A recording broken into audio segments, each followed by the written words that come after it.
Assalamualaikum warahmatullahi wabarakatuh. Halo semuanya, apa kabar? Pasti sehat-sehat selalu lah ya. Hari ini, wait. Sekarang Ramadan keberapa? Sekarang Ramadan ke-30. Berarti adalah ini last day puasa Ramadan kita. Yay. Jadi nanti malam kita takbiran.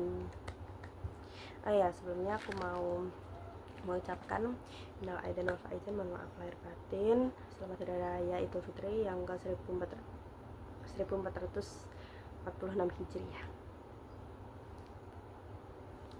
Jadi aku bikin video ini buat nerangin kitab yang berjudul Majmu' atau Arba'ur Rasail.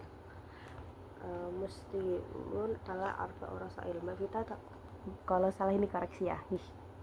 Jadi kitab ini tuh berisi tentang peringatan untuk sholat, peringatan untuk kita melaksanakan sholat, perintah sholat, terus mengenai fadilah sholat jamaah secara mutlak, terus dorongan untuk jamaah, terus ucapan ulama salaf yang mendorong jamaah, terus hal-hal yang berkaitan dengan perbuatan hati.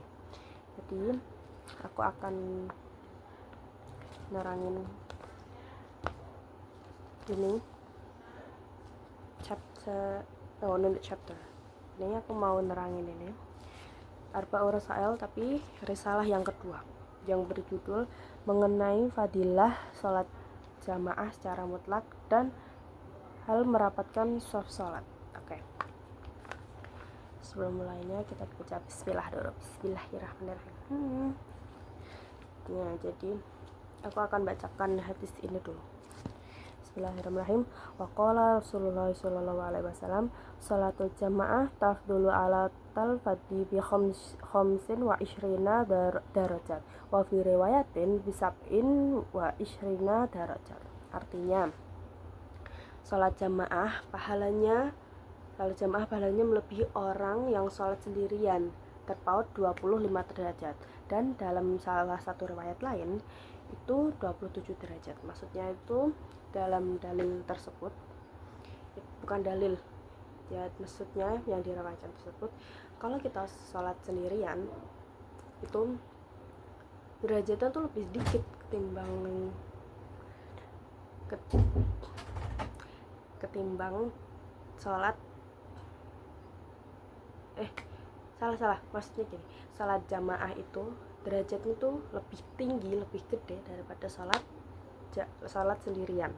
Sholat sendirian tuh mungkin kadang kalau sholat sendirian kayak kadang keterima, kadang enggak. Tapi kalau sholat jamaah itu pasti keterima. Ya, pasti keterima. Dalam di kitab ini ada yang mengatakan kalau sholat jamaah itu derajatnya 25 derajat. Tapi di riwayat lain, kayak di riwayat kitab lain ya, I don't know what this is. Bukan, maksudnya kitab yang lain. Nah, itu ada 27 derajat. Oke, selanjutnya aku bakal bacain dalil atau riwayat Nabi yang kedua. Bismillahirrahmanirrahim. Wa qala Rasulullah sallallahu alaihi wasallam, ma min thalathin fi qaryatin aw badwin la tuqamu fihi musallatu ay jama'atan illa tahwada alaihim syaitan.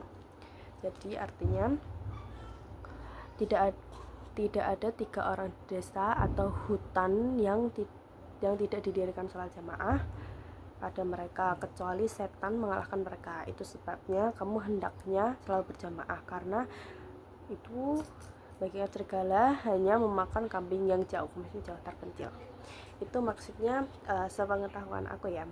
Jadi itu tuh maksudnya kayak setiap desa atau ya intinya desa atau hal yang terpencil itu wajib ada yang melaksanakan sholat jamaah, minimal tuh 3 orang. Kalau tidak, itu mungkin ya menurut yang aku cerna dalam otak saya itu mungkin bakal ada terjadi suatu something went wrong, kayak bencana alam ya, harus seperti itu ya, mungkin ya seperti itu. Terus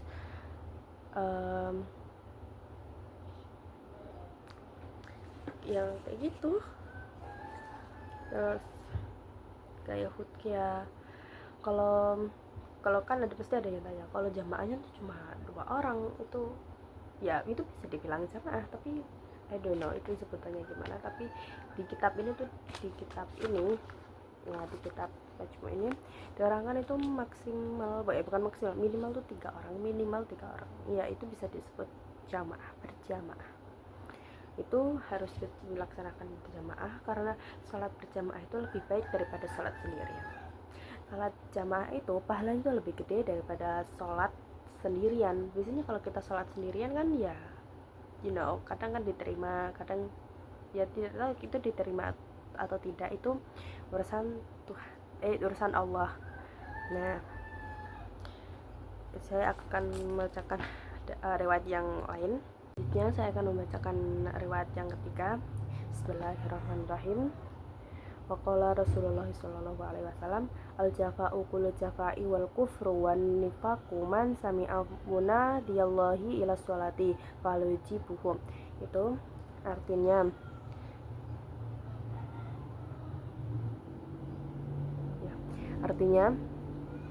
karena yang sempurna kufur dan munafik adalah orang yang mendengar panggilan Allah menuju sholat lalu dia tidak mendatanginya.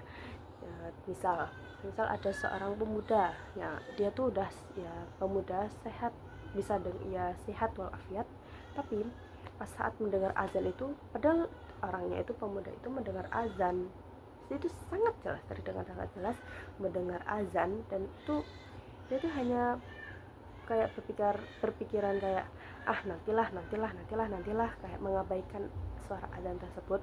Tapi dia tuh kayak mengabaikannya, kayak cuma azan gini-gini, nggak apa-apa kok, nanti aja lah ya sholatnya. Itu sebenarnya nggak boleh ya guys ya, itu namanya menyepelekan sholat. Nah, orang yang mengabaikan azan dan mengabaikan sholat itu disebut kufur dan munafik ya, karena dia tuh dengar tidak budek, tapi dia nggak mau ngakuin, nggak mau otw ke musola atau masjid terdekat. Itu namanya munafik ya, padahal dia udah dikasih telinga sehat ya, seperti itu namanya orang munafik, apalagi kufur ya. Sekian video dari saya, kurang lebihnya mohon maaf.